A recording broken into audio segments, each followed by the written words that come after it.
নমস্কাৰ এৰি বিশেষ বাতৰি লৈ নিউজ নৰ ষ্টুডিঅ'ত মই মুকিবুল হুছেইন। যোৰহাটৰ নিমাতীৰ পটিয়াগাঁও বাইপাছত অঘটন। চলন্ত বাইক আৰোহীৰ ওপৰত উঘালি পৰে ৰাস্তা দাঁতিৰ কৃষ্ণচূড়া গছ। নিউজ নৰ এক বিশেষ প্ৰতিবেদন।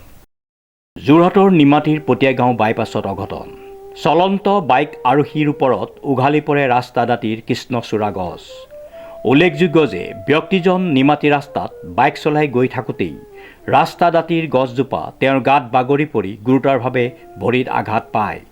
ব্যক্তিজনৰ সবিশেষ এতিয়াও জানিব পৰা হোৱা নাই যদিও স্থানীয় লোকৰ তৎপৰতাত যোৰহাট মেডিকেল কলেজ হাস্পতাললৈ লৈ যোৱা হৈছে। যোৰহাটৰ পৰা অনুপম বৰাৰ ৰিপৰ্ট, নিউজ নাও 24/7।